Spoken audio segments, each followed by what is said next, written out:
है अंदर लेकर आए, सत्राजित को बैठाया। परीक्षित ने कहा कि जब आया सत्राजित है तो द्वारपालों ने सूर्य का नाम क्यों लिया? तो सुखदेव भगवान बता रहे हैं कि मणि की चमक इतनी है कि वो द्वारपालों की आंखों में लग रही थी, बहुत चमक रही थी मणि, सूर्य की तरह से चमक रही थी। भगवान ने उसको बैठाया और हालचाल पूछा, क्या हाल है भाई तुम्हारे? सत्राजित ने कहा कि सब बढ़िया है, सब नारायण की कृपा है, आप बताओ क्या हो रहा है, कैसे आना हुआ? तो बताया कि बहुत दिन हो गए थे, आपसे मुलाकात नहीं हुई थी, सोचा आपका दर्शन करने चलूं मैं आज। और बात करते करते मणि को धारण किया है हाथ में। बात करते करते सत्राजित अपने मुख पर हाथ फिर रहा है बार बार, क्योंकि मणि पहनी हुई है हाथ में। बार बार बात करते करते मुंह पर हाथ फिर रहा है। तो भगवान कृष्ण ने पूछ ही लिया, अरे भाई तुम्हारी मणि बहुत चमक रही है,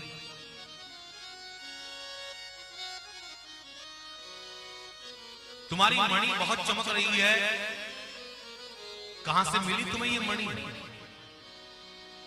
यही तो दिखाने आया है,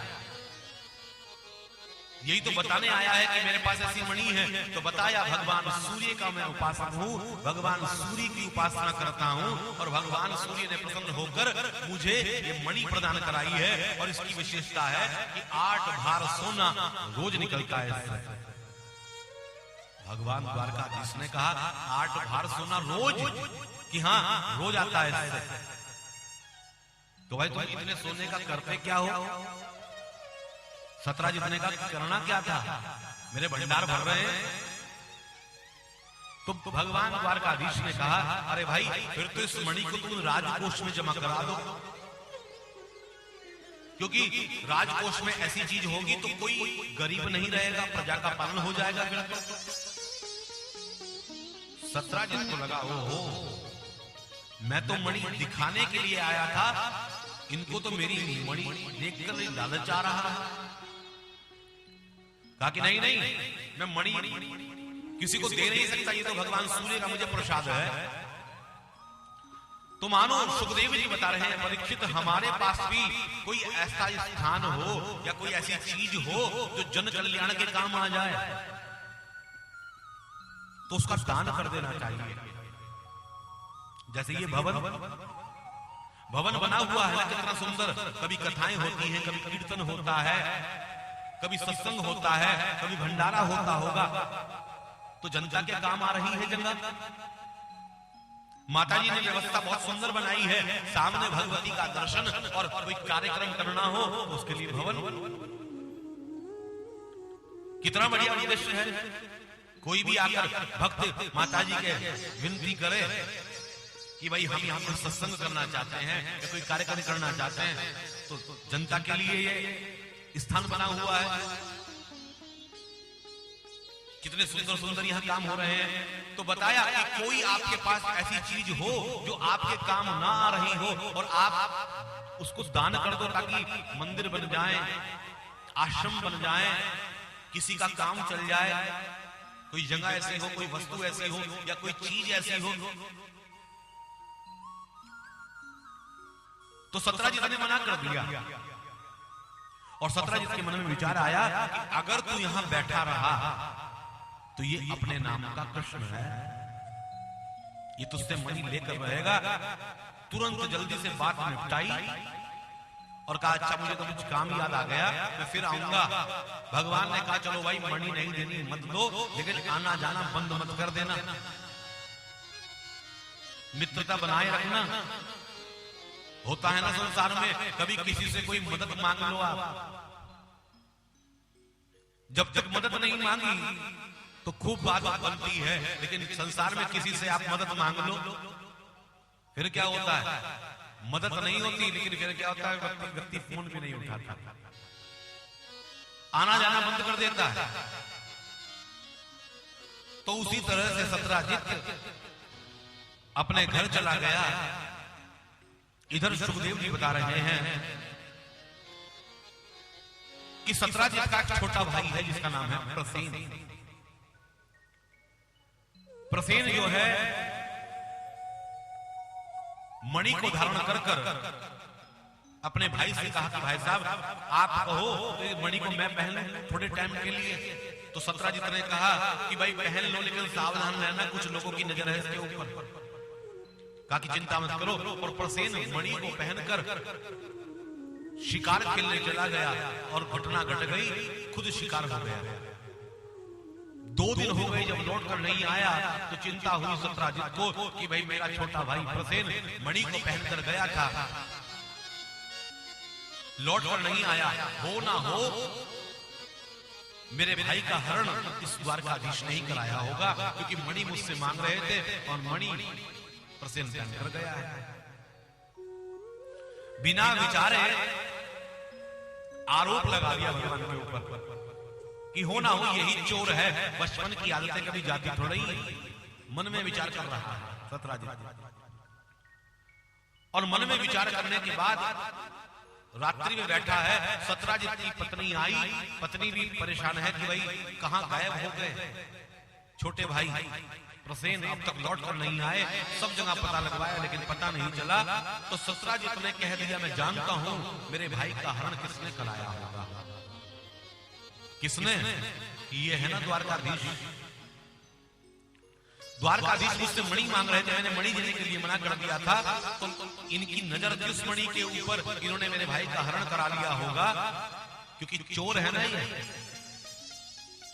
बड़े अपशब्द कहने लगा सत्राजित भगवान को, अपनी पत्नी को बात बता रहा है। और सारी बात बताने के बाद सत्राजित ने कहा कि देखो अभी तुम ये वाली बात किसी से मत कहना, क्योंकि अभी पक्का नहीं है कि यही चोर है या कोई और है, मुझे लगता है, लेकिन ये वाली बात तुम किसी से कहना नहीं। सत्राजित की पत्नी ने कहा कि मैं किसी से नहीं कहूंगी। तभी प्रातःकाल सत्राजित की पत्नी की सहेली आई। सहेली आई, हालचाल पूछा, सुना भाई कि तेरा देवर गायब हो गया कि हाँ, फिर क्या था?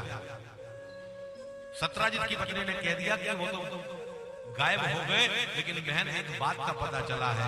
क्या? ये जो द्वारकाधीश है ना, ये चोर है। सारी घटना बताई, लेकिन बहन तुम किसी से कहना नहीं। सहेली ने कहा कि मैं किससे कहूंगी, मैं तो आज तक किसी से बात भी नहीं करती। अब सहेली जब अपने घर गई तो उसकी सास ने कहा अरे तू कहां रह गई थी? तो बताया कि मेरी सहेली का देवर गायब हो गया है माताजी, मैं उसका हालचाल पूछने गई थी, लेकिन माताजी एक बात का पता चला है, ये द्वारकाधीश जो है ना ये चोर है, लेकिन माताजी आप किसी से कहना नहीं। सास ने कहा मुझे क्या जरूरत पड़ रही है किसी से कहने की, मैं तो वैसे ही किसी से मतलब नहीं रखती। अब सास गई मंदिर में जाकर मिल गई एक पुरानी सहेली। सहेली ने पूछा क्या हालचाल है? कि हालचाल तो सब ठीक है, लेकिन एक बात पता चली कि क्या कि ये द्वारकाधीश जो है ना ये चोर है, लेकिन बहन तू किसी से कहना नहीं। अब माताजी की सहेली ने कहा मुझे क्या जरूरत पड़ रही है, मुझे तो घुटनों में वैसे दर्द है, ना मैं किसी के यहाँ जाती हूँ ना मेरे कोई आता। अब माताजी की सहेली जब अपने घर गई तो उसकी बहू ने कहा कि माँ जी आज मंदिर में बहुत समय लग गया, कि हाँ बस मेरी एक पुरानी सहेली मिल गई थी, लेकिन बहू एक बात का पता चला है ये द्वारकाधीश चोर है, लेकिन बहू तुम किसी से कहना नहीं। करने करने जना जना,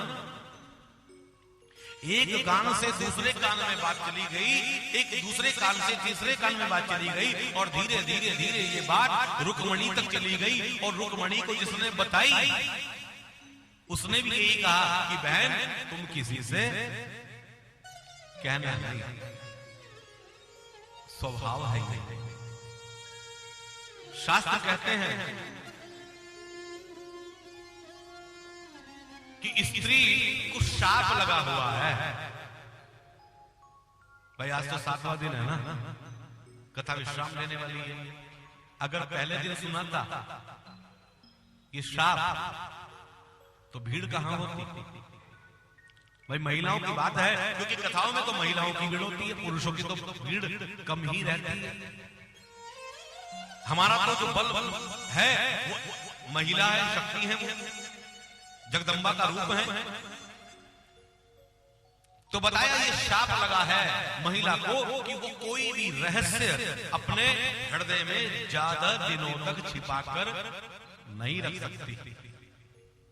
कब लगा ये श्राप? किसने दिया ये श्राप?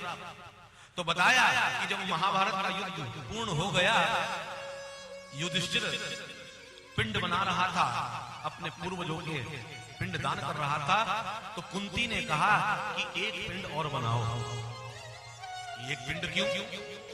सबके नाम के मैंने पिंड बना दिए हैं, और फालतू पिंड क्यों बनाऊं? शास्त्र कहते हैं कि कभी भी श्राद्ध को बढ़ाकर नहीं करना चाहिए, श्राद्ध को विस्तारित रूप में नहीं करना चाहिए, शास्त्र को संक्षिप्त रूप में करना चाहिए। लोग क्या करते हैं, जब तक माता पिता जीवित रहे तो किसी को नहीं पूछा, और मरने के बाद उनके श्राद्ध में बढ़िया खीर बन रही है। अरे माता जी को जीते जी खीर नहीं दी, मरने में श्राद्ध में खीर बन रही है। असली श्राद्ध तो वो है कि जो माता पिता की सेवा करते करते माता पिता उसको आशीर्वाद देकर जाएं कि भाई तूने मेरी बहुत सेवा की है, क्योंकि वृद्ध तो हर व्यक्ति को होना है, बूढ़ा तो हर व्यक्ति को होना है। हर व्यक्ति वृद्ध अवस्था में प्राप्त हो जाएगा, और जीवन में हम कब पैदा हुए हमें पता है, कब हम स्कूल गए हमें पता है, कब हमने कौन सी परीक्षा की हमें पता है, कब हमारी शादी हुई हमें पता है, कब हमारे साथ कौन सी घटना घटी हमें पता है, कब हमारी नौकरी लगी, कब हमारे पास पैसा आया हमें पता है, कब हमें फायदे कब हमें नुकसान हुए, सारी तिथियां हमारे पास नोट है। लेकिन किसी बूढ़े व्यक्ति से ये पूछो कि बाबा आप बूढ़े कब हुए,